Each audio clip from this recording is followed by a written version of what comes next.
ఈరోజు ప్రణయ్ కేసు విషయంలో నల్లగొండలో వచ్చినటువంటి తీర్పు ఏదైతే ఉందో ఆ తీర్పు ఒక నేరస్తులకు ఒక కనువిప్పు అనేది కలగాలి, కనువిప్పు కావాలి. ఎందుకంటే మా బాబు ప్రణయ్ హత్య జరిగినప్పుడు ఇదే చివరి హత్య జరగాలని చెప్పి జస్టిస్ ఫర్ ప్రణయ్ అని చెప్పి చాలా మేము పోరాటం చేశాము. కానీ ఆ హత్య తర్వాత కూడా చాలా హత్యలు జరగటం అనేది జరిగింది.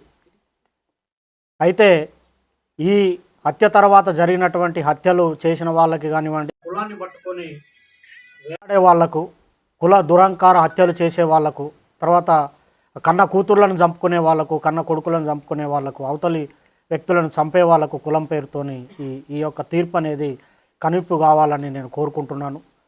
వాస్తవంగా ఈ ఇన్సిడెంట్ తర్వాత మీ అందరికీ తెలుసు, చాలా లాస్ అయిపోయాం మేము. ఇప్పుడు మాకు కొడుకు లేకుండా పోయాడు, అమృతకి భర్త లేకుండా, తర్వాత నా మనవనికి తండ్రి లేకుండా పోయాడు. తర్వాత మారుతిరావు ఆయన అమృత ఫాదర్ ఆయన కూడా సూసైడ్ చేసుకున్నాడు.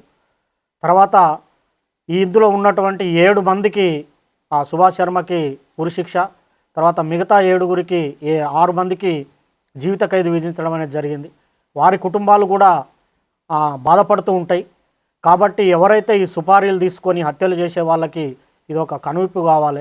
ఏదన్నా ఉంటే మాట్లాడుకోవటం కానివ్వండి, సమస్య పరిష్కారానికి సామరస్యంగా చేసుకోవాలి తప్ప మేనేజ్ చేయొచ్చులే, వాళ్ళకి అంతో ఇంతో డబ్బులు ఇవ్వచ్చులే, మేనేజ్ చేయొచ్చులే అని చెప్పి చంపడం అనేది కరెక్ట్ కాదు. ఈ కేసు విషయంలో మమ్మల్ని కూడా అనేక రకమైనటువంటి ప్రలోభాలు పెట్టినప్పటికి కూడా మేము ఎక్కడ లొంగకుండా న్యాయం జరగాలి, ఈ హత్యతోని మిగతా కుల హత్యలు ఆగిపోవాలని చెప్పి మేము పోరాటం అనేది చేయటం జరిగింది. 6.5 సంవత్సరాలు మేము ఎదురు చూసాం న్యాయం కోసం, మేము సాక్ష్యం చెప్పి. ఇందులో ముఖ్యమైనటువంటి పాత్ర పోషించినటువంటి అప్పటి డిఎస్పి శ్రీనివాస్ గారికి ప్రత్యేకమైన కృతజ్ఞతలు ఈ సందర్భంగా తెలియజేస్తూ ఉన్నాను.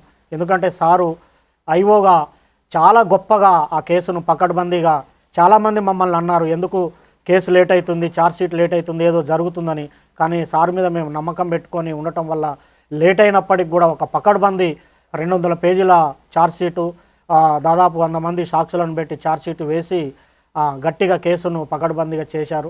తర్వాత దానికి సహకరించినటువంటి ఎస్పీ రంగనాథ్ గారికి కూడా ఈ సందర్భంగా ప్రత్యేకమైన కృతజ్ఞతలు తెలియజేస్తూ ఉన్నాను.